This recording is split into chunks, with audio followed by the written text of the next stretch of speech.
I need you to listen closely, because what I'm about to tell you, isn't just a story, it's a warning, a confession, and maybe even a lesson about how far people will go when they think they're untouchable. It started with a storm, but it ended with something far more dangerous than lightning in the sky. My name's Nate Walker, and on that night, I faced the kind of nightmare every parent secretly fears, the kind you think only happens in movies or dark corners of the news. But it happened to me, to my family.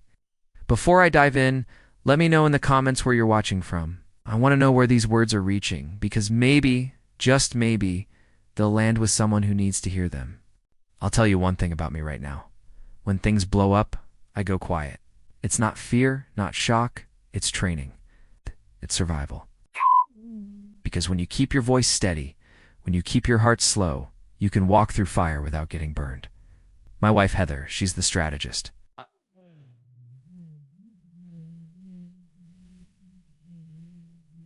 She doesn't just see the next step.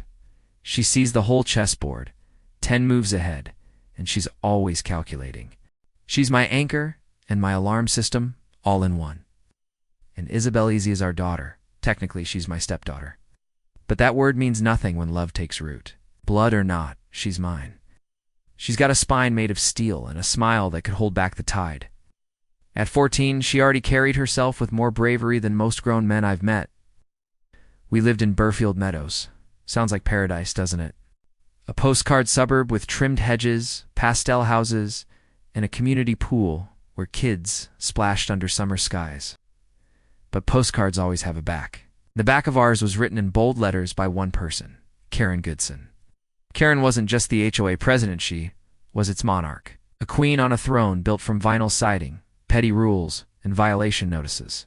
She handed them out like party favors notes scribbled with glee, dripping with condescension, and usually misspelled. And her son, Brody Goodson, her little prince, wrapped in a blue and yellow varsity jacket, his arrogance was stitched into every seam. He had his mother's smirk, her sense of entitlement, and the dangerous protection of her authority. Everyone knew you didn't cross a Goodsonot unless you wanted trouble. But sometimes trouble doesn't give you a choice. It was a Tuesday in October, Ohio sky torn open by a storm that didn't just roll and it charged. The air went black-purple, the wind screamed through the cottonwoods like a living thing, and the rain didn't fall, slashed. Isabel was supposed to be 2 streets over, working on a school project. 14 years old, chasing independence. At that age, storms feel like an adventure. For parents, they feel like a knot in your chest you can't untie. Her curfew was 9. At 9:15, Heather was already pacing, phone in hand, eyes sharp with worry. She's not answering, she said. Her voice had that clipped edge, the kind that meant this wasn't just mother's nerves. Probably just on silent, I told her. I felt it too, that low hum of wrongness vibrating through my bones. At 9:30, my phone lit up. Isabel's name. Relief punched through me as I answered, until I heard her voice. Small, shaking, shattered by the storm. Nate, I'm in the field. I was already on my feet, boots slamming the floorboards. Heather grabbed the heavy-duty flashlights from the closet, her hands steady but her face pale. What's wrong, Izzy? Are you okay? My words felt like gravel. Then I heard it, the sob. It's the kind that cuts through noise, through reason, through everything. He tied me to the tree, Brody, him and his friends. They left me here. The words were a punch, air gone. Rage lit me up like lightning. But rage doesn't untie knots. Rage doesn't save kids. So I forced the fire down and let the cold calm take over. We're coming. I know, I told her. Heather was already on the phone with 911. I grabbed my multi-tool, my hands moving like they knew the steps before my brain caught up. We exploded out the back door into the chaos. Wind shoved us sideways, rain needled our faces, and the flashlights barely cut through the dark. But we knew where the cottonwood stood, ran, stumbling through mud and grass, every step a battle. And then, the beam of my light caught at blue fabric. It's plastered against bark. Isabel, she was lashed to the tree like some cruel sacrifice. Rope wound around her wrists, her chest, her waist, the bark biting into her skin. Her hair whipped wild across her face. Her lips were blue. The bark's eating me, she whispered through chattering teeth. Not tonight, I growled. My blade slid into the rope. Heather dove in beside me, her hands fumbling at knots that had turned into stone under the rain. Isabel tried to laugh, but it broke into a sob. Next time, no trees. Deal, I said, sawing at the last rope until it snapped. And she collapsed into Heather's arms, trembling so violently the tree itself seemed to shake with her. We wrapped her in my jacket and carried her through the storm, every step an act of sheer will. But as we reached the edge of our yard, I looked back. Through the sheets of rain, I saw them, shadows, figures standing at the far end of the field, watching and then gone. Got her inside, wrapped in blankets, shoved hot chocolate into her hands. My hands were shaking, but my mind was ice clear. This wasn't the end. It was just the opening bell. And then Heather froze. She called him. It took me a beat to understand. Isabel hadn't just called 911. She hadn't just called me. She'd called her father, her real father, Mark. Mark wasn't like me. I'd learned patience, stillness, control. But Mark, he was a storm wrapped in skin. 20 years of Delta Force forged him into something hard, sharp, and dangerous. And when his daughter's voice broke across his phone, tied to a tree in the middle of a storm, he didn't wait, he didn't weigh options. He moved. The phone rang.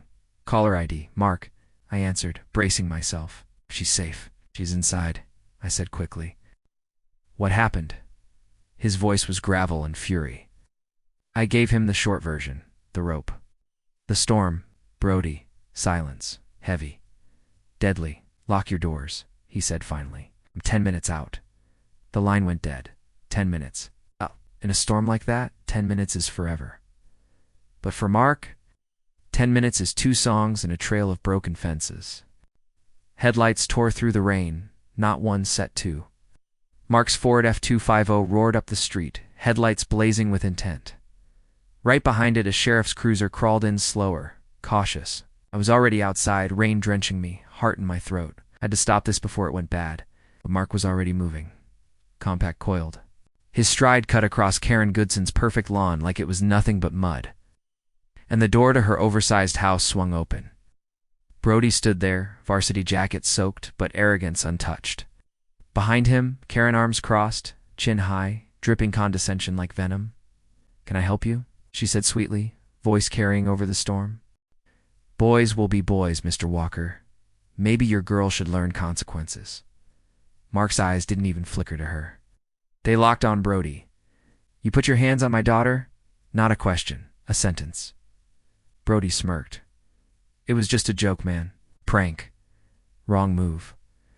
Mark shifted barely. A drop of the shoulders, a shift of weight. I recognized it instantly. He was going to move. Mark, I shouted, running.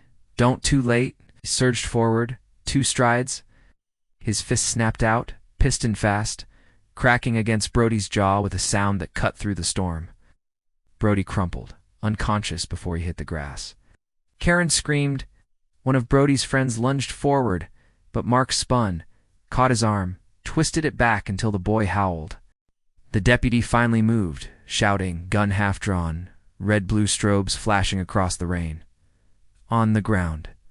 Now, Mark released the kid, raised his hands slowly, calmly, like a man who had just finished a chore. No resistance, no fight.